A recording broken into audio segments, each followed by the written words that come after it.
1979 में पूर्व प्रधानमंत्री मोरारजी देसाई पोलैंड गए थे और अब 45 सालों के बाद प्रधानमंत्री नरेंद्र मोदी पोलैंड के दौरे पर हैं। पोलैंड और भारत दोनों को उम्मीद है कि प्रधानमंत्री मोदी का दौरा दोनों देशों के रिश्तों को मजबूत करेगा।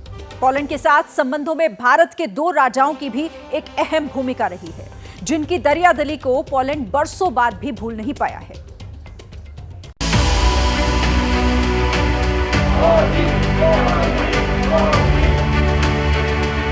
मोदी जी कोई भी कदम उठाएंगे उनके साथ हम हैं। पोलैंड की राजधानी वार्सो में लगी ये दो शिला भारत और पोलैंड के रिश्तों की गहराई की गवाह हैं। ये दोनों स्मारक इस बात की मिसाल बनकर खड़े हैं कि भारत ने तब भी युद्ध नहीं, बुद्ध का संदेश दिया था, जब दूसरे विश्व युद्ध के दौरान करीब 5000 पोलिश बच्चों और शरणार्थियों को नवानगर के महाराजा दिग्विजय सिंह जाडेजा और कोल्हापुर छत्रपति ने शरण देकर उनकी जान बचाई थी। ये दोनों मेमोरियल जुड़े हुए हैं भारत की पुरानी रियासतों से, जिनके महाराजाओं ने पोलैंड के अनाथ बच्चों के लिए अहम योगदान दिया था। द्वितीय विश्व युद्ध के बाद जब इन अनाथ बच्चों को सोवियत संघ के शिविरों में रखा गया था, उनकी हालत ज्यादा अच्छी नहीं थी वहां पर। इसीलिए इन दोनों महाराजाओं ने अपनी दरियादिली दिखाते हुए उन बच्चों को न सिर्फ भारत बुलाया, बल्कि कई साल तक उन बच्चों का वहां पालन पोषण किया, उनका ख्याल रखा। जिसे आज हम गुजरात के जामनगर के तौर पर जानते हैं, वहां के महाराज थे दिग्विजय सिंह जी, रंजीत सिंह जी जडेजा। उनको गुड महाराज कहा जाता है पोलैंड में। नवानगर राजघराने ने पोलैंड के भविष्य को बचाने के लिए जो किया उसे हमेशा याद रखा जाए। इसके लिए पोलिश सरकार ने ये स्मारक बनवाया, जिस पर लिखा है, दयावान महाराजा की श्रद्धांजलि में कृतज्ञ पोलैंड राष्ट्र। नवानगर के महाराज जाम साहिब श्री दिग्विजय सिंह जी, रणजीत सिंह जी जाडेजा ने भारत में सोवियत संघ से निष्कासित करीब 1000 पोलिश बच्चों की रक्षा की। जुलाई 1942 से लेकर नवंबर 1946 तक उन्होंने बालाचड़ी में अपने ग्रीष्मकालीन निवास के पास निर्मित पोलिश शिविर में उन बच्चों के लिए शरण, आहार, चिकित्सा सेवा तथा शिक्षा का प्रबंध करवाया था।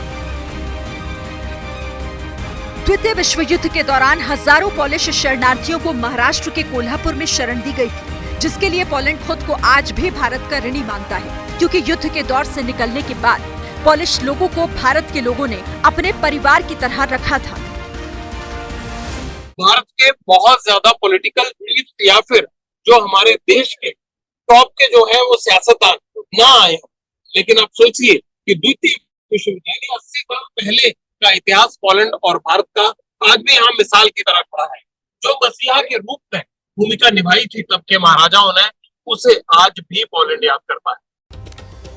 पीएम मोदी कल पोलैंड के प्रधानमंत्री डोनाल्ड टस्क से मुलाकात करेंगे। दोनों नेताओं की बैठक में भारत और पोलैंड के बीच कई अहम मुद्दों पर चर्चा होगी और समझौतों पर भी मुहर लग सकती है। पोलैंड में भारतवंशी उद्योगपतियों को उम्मीद है कि दोनों देशों के बीच आर्थिक समझौते हुए तो भारत और पोलैंड दोनों को इसका लाभ मिलेगा। काफी और इंडियन कंपनीज की संभावना है ये देश में आने की, और ये they are providing a lot of benefits also. Plus the advantage here is the location wise, time zone wise, plus language wise.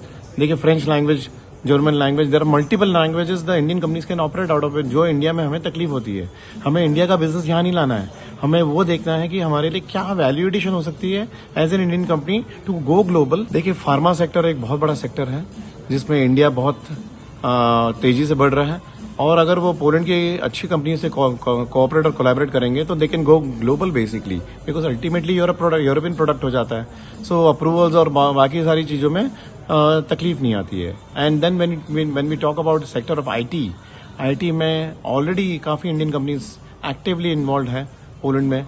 Infosys जो है वो 3500 जनों को एम्प्लॉय कर रही है, HCL जो है 2-2,500 लोगों को एम्प्लॉय कर रही है, TCS है, विप्रो है। जैसे ही घड़ी का काटा दोपहर 2:30 पे आए, बबीता जी का दिल सास बहू साजिश के लिए मचल जाए। और ये है इनकी बहू, पूरे दिन ऑफिस की टेंशन हो जाए गॉन जब ये करें अपना फेवरेट शो फ्री टाइम पे ऑन। इनकी तरह आप भी देखिए अपना फेवरेट शो अपने टाइम पर और डाउनलोड कीजिए ABP लाइव ऐप अपने स्मार्ट टीवी पर।